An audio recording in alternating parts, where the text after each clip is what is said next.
Begin by just a quick comment on what has been said so far, or a few comments on what has been said so far. But let me begin with unity. We're a deeply divided society. Something like 70% of the vote in this last election was from rural areas, which may produce 20%, if you're lucky, of GDP. At the same time, just before the election, it was published that agricultural workers were going to get a 6.7% increase in their minimum wage, which is $80 a month. Civil servants and soldiers are getting between 17.5% and 22%, and their salaries are average around $700 a month. So when we talk about unity and healing, well, there's a good place to start. Let me turn now to the economy. There's no way the economy is going to be an upper middle class economy by 2030. There's no way the economy is going to grow at double-digit rates. To grow at a double-digit rate, you would have to invest something like 40 to 50% of GDP. At present, we invest, and if you go right back over the last 30 years or whatever, we've probably invested on the average 13, 14, 15% of GDP. You can't invest money you don't have. You have to have savings. The savings were wiped out, as you know, in 2007, 2008. By the same government, who've just been re-elected, who are now going to change everything. Really? With a track record like that, you have to say it's a triumph of hope over experience. You've seen what they can do, and now you're going to vote and say, well, it's a new dispensation, we're going to start again. Let me talk about the new dispensation. The new dispensation, in the budget last year, Comrade Chinamasa said, right, we're going to cut the budget deficit to 3.5% of GDP. Right? Now, you couldn't blame that on former President Mugabe. He'd gone. Comrade Chinamasa said he had wanted to abolish the bonus for civil servants, but the government and not the cabinet had not allowed him to. Now, well, the Treasury published a document at the weekend which shows the budget deficit running at about 12% of GDP, 4 times larger than the minister promised. And the minister agreed, or whatever, to these huge increases to civil servants.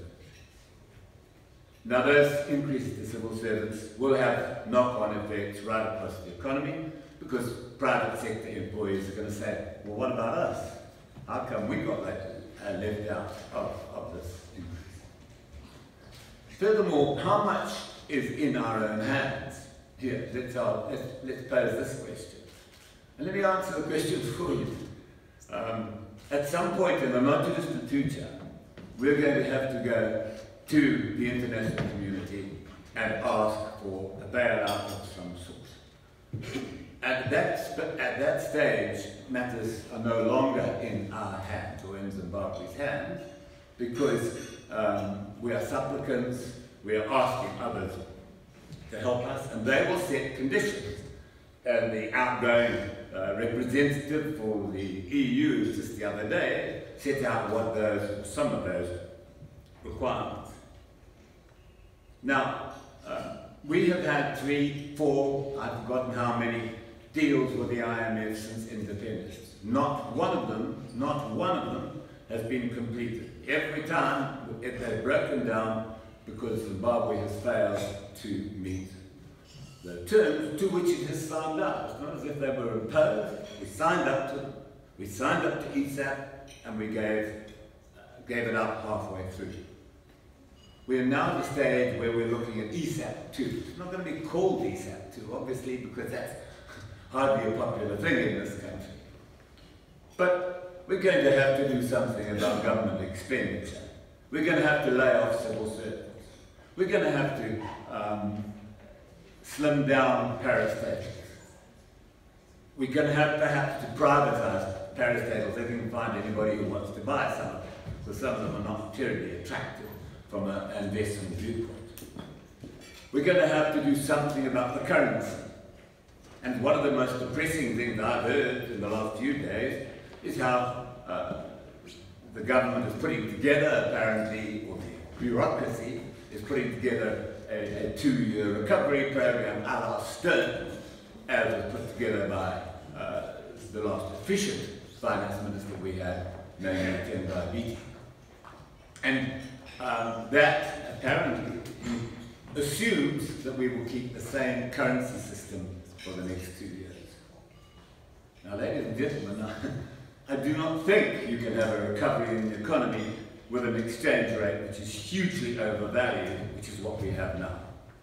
If you do the sums on the currency since 2009, the US dollar in Zimbabwe, it's probably overvalued by anything from 50 to 80%. It's no wonder that we haven't created a formal sector job since the 1980s, outside the civil service and private domestic service. We've priced ourselves out of the market through that exchange rate. And that has to be tackled. As we know, there are 2 options on the table. One of them is to join the Rand, which has got various shortcomings and problems, and the other is to go back to our own currency. Go back to our own currency, good idea, some would say, but where do you get the $2 billion that you're going to need in foreign reserves? You can't launch a new country with no reserves, and we don't have any reserves. We need $2 billion to repay the arrears we owe. We then need to go to the IMF. We then need to sign up to an agreement. We then need to have an agreement that will pass the executive board of the IMF. The executive board of the IMF has got the US representative on it who will vote against it under the terms of ZimdiTv. These are the facts, 1, 2, 3, 4. After that, assuming we can get it through the executive board, we have to go to the Paris Club and negotiate debt restructure. In the meantime, the government has been borrowing like there's no tomorrow. We've seen a huge increase in domestic borrowings and foreign borrowings over the last year. All of them contradict the budget that was put on the table by the new dispensation in December of last year. These are the realities. I'm not putting in diplomacies, I'm telling you the facts as they are.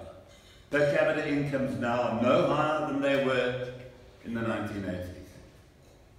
3 million people, plus or minus, have left the country as economic migrants. We have 2/3 of the people living in poverty. We have a formal unemployment rate running into goodness knows what it is. 90% on it, if you believe some of the official figures. Now these are the facts. So what are the messages you want to send to the President? Well, I think the first message is, if you're open for business, you haven't got a command economy. You cannot have a command economy and be open for business. You can have one or the other. Point number 1. Point number 2. In an open for business economy, the state has got to play a smaller role, not a larger role. The state is overweight in this economy at the present time. We know that. Otherwise, we wouldn't have a budget deficit of $2.5 billion or whatever it's going to be. Thirdly, we need to do something about the exchange rate. The longer we leave the exchange rate as it is, we're going to have the problems we see of a parallel market, premium of 70, 80, 90%. If you go through the old mutual rate yesterday was 145%. These are problems that need to be tackled.